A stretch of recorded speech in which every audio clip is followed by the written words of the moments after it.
Assalamualaikum warahmatullahi wabarakatuh. Saudaraku yang dimuliakan Allah Subhanahu wa ta'ala, pada kesempatan kali ini saya akan menyampaikan sebuah kisah tentang keagungan bersolawat kepada Nabi Muhammad sallallahu alaihi wasallam.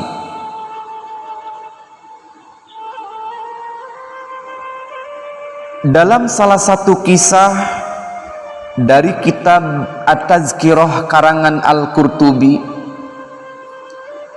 tentang seorang anak yang selamat dari siksa kubur karena solawat kepada Nabi Muhammad sallallahu alaihi wasallam.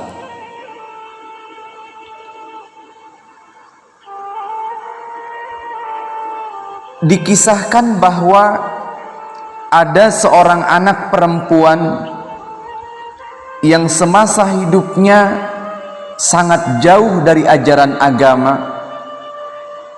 Ia jarang sekali menjalankan perintah Allah Subhanahu wa ta'ala.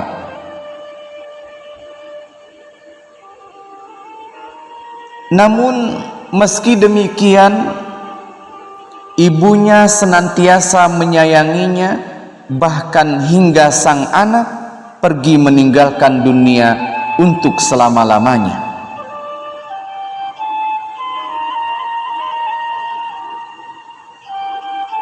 Suatu hari sang ibu tersebut pun mendatangi Imam Hasan Al-Basri radhiyallahu anhu.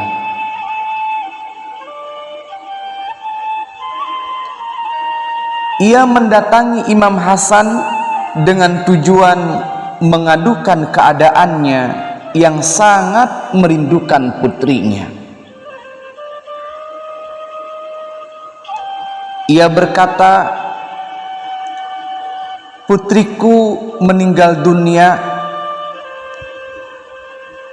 dan aku ingin menemuinya walau dalam mimpi," kata sang ibu.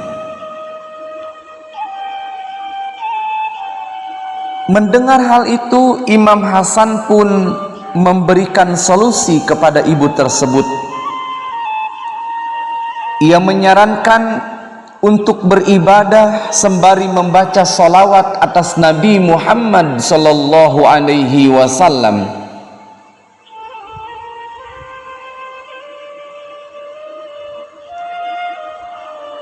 Imam Hasan pun memerintahkan kepada ibu tersebut dengan berkata, "Salatlah 4 rakaat ba'da isya, lalu pada setiap rakaatnya bacalah surat At-Takasur 1 kali setelah membaca surat Al-Fatihah. Kemudian setelah selesai salat, berbaringlah miring sambil membaca salawat atas Nabi hingga tertidur," kata Imam Hasan. Lalu wanita tersebut pun melaksanakan petunjuk daripada Imam Hasan dengan baik. Singkat cerita, ia pun akhirnya melihat putrinya dalam mimpi, bertemu dengan putrinya di dalam mimpinya. Namun sayangnya putrinya tersebut berada dalam kondisi yang tidak baik. Pada saat itu ia melihat bahwa putrinya sedang disiksa di dalam kubur. Ia tengah menjalankan siksa kubur dengan tubuh dirantai dan juga dibelenggu. Ia melihat bahwa putrinya sedang disiksa oleh malaikat-malaikat Allah, sedang mendapatkan siksaan yang begitu dahsyatnya.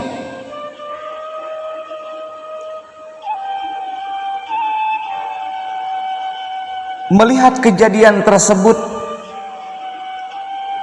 Setelahnya sang ibu pun kembali menemui Imam Hasan. Ia pun menceritakan kondisi anaknya yang berhasil dilihatnya di dalam mimpi tersebut. Sambil menangis, ia pun menyaksikan putrinya dalam kondisi tersebut. Lalu kemudian dia berkata, "Apa yang harus saya lakukan, wahai sang imam?" Mendengar hal itu, raut muka Imam Hasan pun menjadi muram karena merasa sedih. Selanjutnya beliau pun menyarankan, bersedekahlah untuknya. Maka wanita itu pun melaksanakan perintah daripada Imam Hasan. Saudara-saudaraku yang dimuliakan Allah Subhanahu wa ta'ala, hingga suatu malam Imam Hasan pun merasa seolah-olah berada pada sebuah taman-taman surga yang dijanjikan. Ia melihat di taman itu terdapat singgasana yang diduduki oleh gadis cantik yang mengenakan mahkota dari cahaya.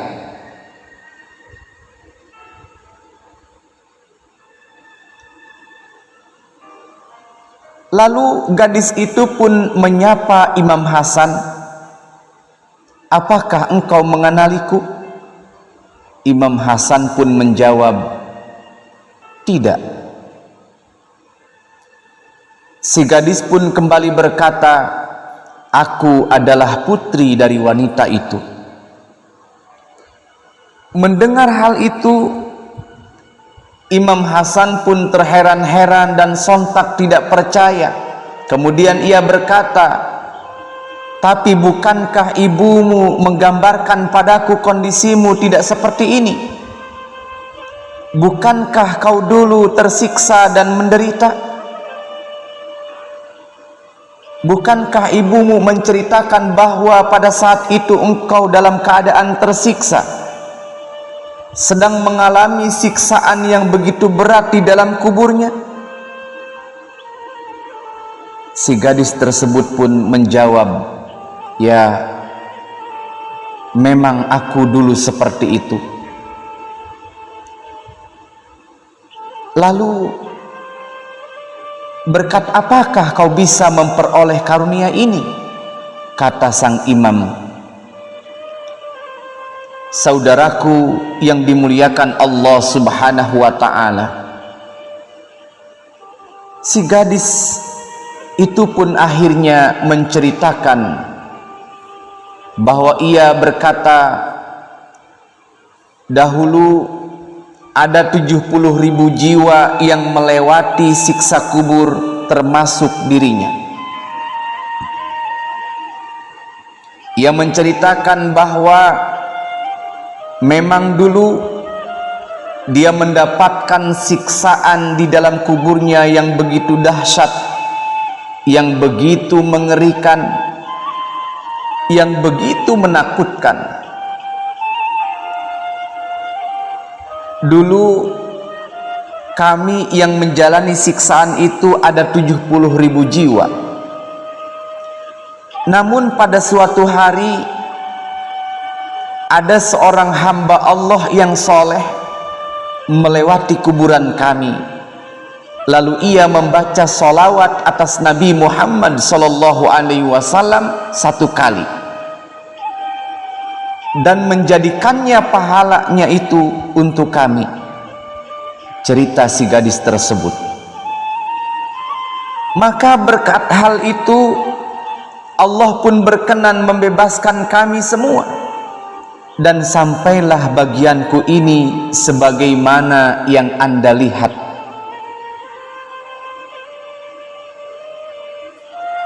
Saudaraku yang dimuliakan Allah Subhanahu wa ta'ala,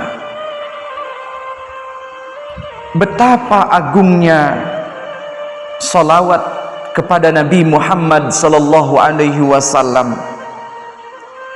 Betapa mulianya, betapa dahsyatnya salawat kepada Nabi Muhammad sallallahu alaihi wasallam, sehingga kisah ini pun menggambarkan betapa hebatnya keutamaan dari salawat kepada Nabi Muhammad sallallahu alaihi wasallam, termasuk amal baik lainnya bagi penghuni kubur.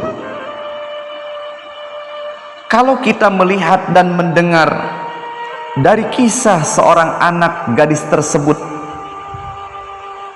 yang mana selama hidupnya ia tidak pernah melaksanakan ibadah kepada Allah Subhanahu wa ta'ala, ia jauh dari ajaran-ajaran Allah Subhanahu wa ta'ala, namun ketika ia berada di dalam kubur, terbebas dari siksaan, bahkan bukan hanya dirinya, 70.000 jiwa terbebas dari siksa kubur hanya dengan satu solawat yang dibaca oleh hamba Allah yang soleh, yang diniatkan untuk ahli-ahli kubur yang ada pada saat itu. Maka untuk itu, alangkah baiknya bila kita memperbanyak kiriman doa, salawat atau amal lainnya yang diniatkan bagi mereka yang telah meninggal dunia, baik untuk orang tua kita, saudara-saudara kita, anak dan istri kita, guru-guru kita, dan kaum muslimin yang lainnya, yang insya Allah pahalanya akan disampaikan kepada mereka oleh Allah Subhanahu wa ta'ala. Semoga kisah ini menjadi inspirasi untuk kita semua untuk terus meningkatkan keimanan dan ketakwaan kita kepada Allah Subhanahu wa ta'ala dengan memperbanyak bersolawat kepada Nabi Muhammad sallallahu alaihi wasallam, bersedekah, dan melakukan amal-amal ibadah yang lainnya. Semoga kita termasuk ke dalam golongan orang-orang yang mendapatkan keberuntungan, mendapatkan syafaatul uzmanya daripada baginda Nabi Muhammad sallallahu alaihi wasallam. Salawat yang kita baca langsung akan dibalas oleh baginda Nabi kita Nabi Muhammad sallallahu alaihi wasallam. Bahkan Allah dan para malaikatnya bersolawat kepada Nabi Muhammad sallallahu alaihi wasallam. Maka kita yang mengaku sebagai umatnya daripada baginda Nabi Muhammad sallallahu alaihi wasallam, maka sudah sepantasnya untuk memperbanyak bersolawat kepada Nabi Muhammad sallallahu alaihi wasallam, sehingga dengan solawat tersebut insya Allah kita semua akan mendapatkan syafaatul uzmanya daripada baginda Nabi Muhammad sallallahu alaihi wasallam. Amin ya Allah ya Rabbal alamin. Demikian yang dapat saya sampaikan, kurang dan lebihnya mohon maaf. Billahi sabilil haq. Wassalamu alaikum warahmatullahi wabarakatuh.